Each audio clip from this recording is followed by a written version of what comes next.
In the depths of history, there are photographs that bear witness to the untold stories of human suffering and resilience. These haunting images delve into the depths of the human experience, revealing the hidden narratives behind the frames. As we explore these photographs, be prepared to confront the shadows that dance upon their surface. Each image tells a story of lives entangled in the web of despair and hope, of events that echo through the corridors of history, leaving an indelible mark on our collective consciousness. They offer a chance to unveil the human spirit's capacity to endure, to resist, and to rise from the darkest depths. Photo number 1. The Tank Man. Take a look at the guy in the top left background and the top right background. That's the Tank Man from the Tiananmen Square massacre, believed to be student Wang Weilin. This photo was taken just minutes before the famous one. The Tank Man was a Chinese man who stood in front of a column of Type 59 tanks leaving Tiananmen Square in Beijing on June 5, 1989, a day after the Chinese government declared martial law and sent the military to suppress pro-democracy demonstrations. This iconic moment involved the Tiananmen Square protests, primarily led by students advocating for democratic reforms and an end to government corruption. The protests, which began in April 1989, gained significant momentum and drew people from various backgrounds who sought political change in China.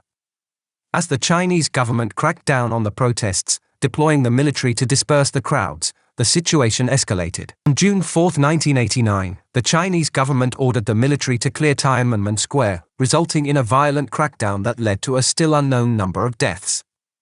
The iconic image of the Tank Man was captured by various photographers, with Jeff Widener's photograph being one of the most well-known. The image shows a lone man carrying shopping bags in both hands, standing in front of a line of Type 59 tanks. The tanks initially attempted to move around him, but the man continuously stepped in front of them, blocking their path.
Omar bombing, 1998. A man smiles for a photo wearing a bright yellow jumper with his equally smiley son hoisted on his shoulders. They are a couple of excited Spanish tourists visiting the town of Omar in Northern Ireland. They stand in front of an innocuous red car on a busy street. The year is 1998, and that red car was packed with around 500 pounds of fertilizer-based explosives that would detonate moments after that photo was snapped. It was a terrorist attack orchestrated by the Real Irish Republican Army, a splinter group from the IRA that did not agree with the ceasefire that the IRA had agreed upon earlier that year. The explosion would kill 29 people, injure 220, and spark national and international outrage. The two in the photo would miraculously survive, though the photographer would unfortunately die. Where people were sent for their own safety.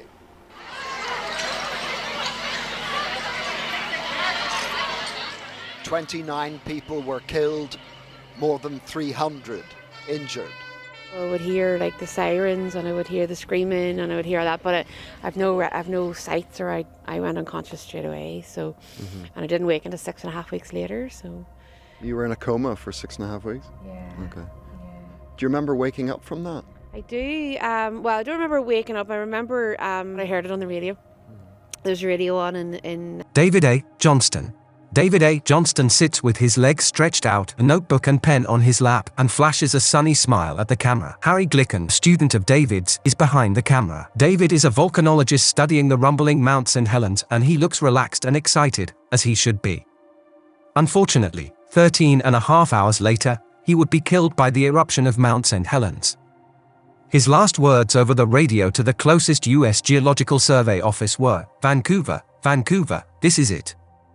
His remains were never found. Glicken was supposed to be on duty observing the volcano that day, but he swapped shifts with Johnston at the last minute because he had an interview to attend. Upon hearing the news of the eruption and Johnston's death, Glicken was devastated and joined helicopter crews to try and find survivors for hours before they refused to allow him to continue. In a strange twist of fate, Glicken would die from a separate volcanic eruption in Japan years later. Black bear in the woods. The photo captures a 300-pound black bear in the woods, around 100 feet away behind a fallen log, seemingly following the photographer. Dash Patel, a 22-year-old Rutgers University student, took the photo on his phone while hiking in West Milford's Apshawa Preserve with 4 friends. Unfortunately, the bear started chasing them, causing them to split up. When they regrouped, Patel was missing and his body was found 4 hours later, mauled by the same bear he had just photographed. His phone, with puncture marks and the ominous photo, was also recovered. Tyler Hadley. The photo is blurred, as if the photographer moved the camera as he took it. The photo shows 2 men, one with a shaven head, holding an orange cup, to the camera. The photo could be from any house party. But the man with the aloft orange cup is Tyler Hadley, and earlier that day, he killed his parents, Blake and Mary Jo Hadley, with a clawed hammer while high on ecstasy. Their dead bodies, wrapped in towels and covered in family possessions that reminded Tyler of his parents, lay upstairs in the house as the party raged on. Tyler had a history of verbally promising to kill his parents since he was 10 years of age, seething whenever they would punish him or show parental authority. Finally, on the day of their murders, he promised the party of the century. Writing on his Facebook page at noon, "Party at my crib tonight, maybe." His classmates did not believe him, as his parents were known to be strict. But at 8 p.m., he again posted a message, "Party at my house whom you."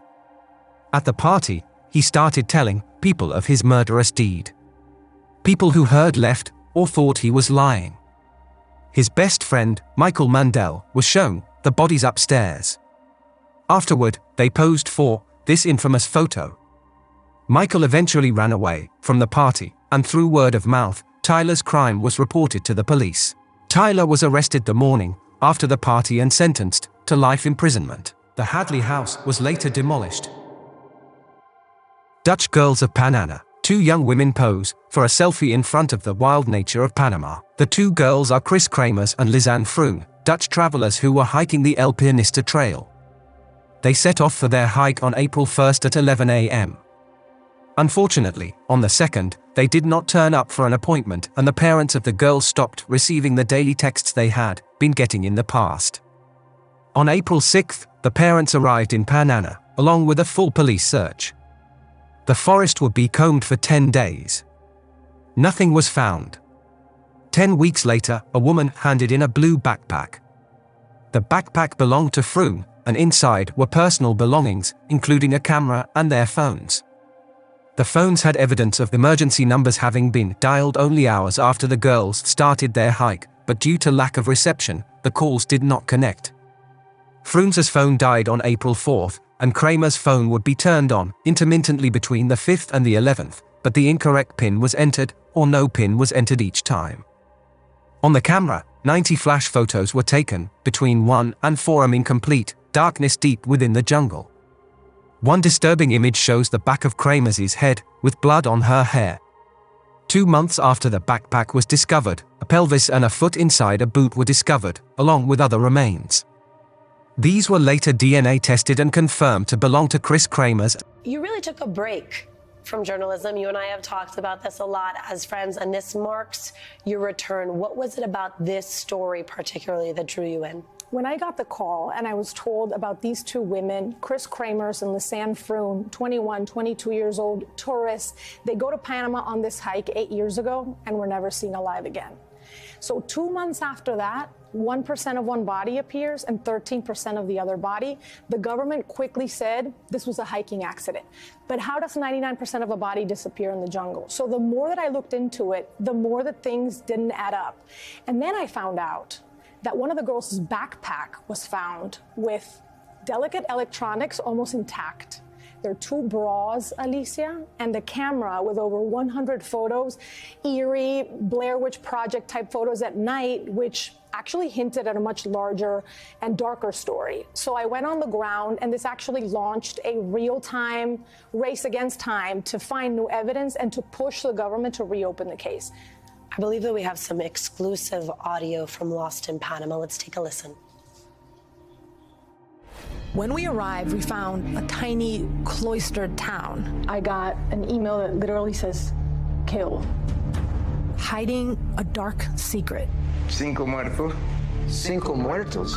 It says 5 dead. 5 people were killed after Chris and Lisanne went missing. Y me dice, ellos mataron a la holandesa, mamá. He said because they killed the Dutch girl's mother. A mí me van a matar. Because I saw them with the Dutch girls. Cases of femicide. I knew there could be possible cartel connections. You heard it there. My life was threatened in a way, Alicia, like it has never been threatened, not even being in Cuba, in China, in Mexico. But what it was is that this is a tiny cloistered town. So this is almost like the town's dirty little secret. Everybody knows and theorizes about what happened to these women, but nobody wants to talk. You know, you said a word there that I want to pull out, which is femicide, because these are 2 white women. The case revolves around tourists in this community.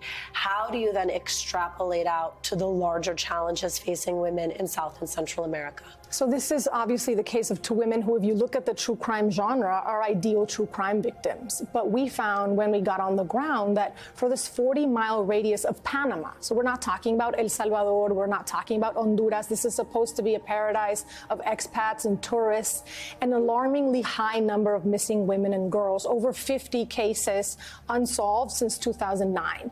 I even interviewed the husband of a woman, Stephanie Rodriguez, who got lost and then was found in a dumpster. This man was so scared to speak to us. I had to talk to him in his car in a parking garage because he didn't want to come out with the fact that this was a case of femicide. So I am doing the story for Chris and Lisanne. Their case deserves all the attention and justice for their families, but also those women with indigenous names, with Latino names, black and brown women, and we see it here in this country as well, that deserve the media attention. Mariana, I have about 30 seconds.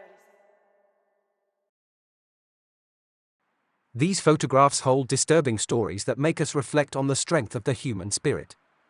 It is in the shadows that we find the courage to face adversity, confront injustice, and work towards a world where such tales are a thing of the past. Let these unsettling stories serve as a call to action, inspiring us to cultivate empathy, fight for justice, and create a future where our stories are filled with compassion, understanding, and a shared commitment to a world where every image tells a story of hope, resilience, and positive change. Don't forget to like, subscribe, and hit the notification bell.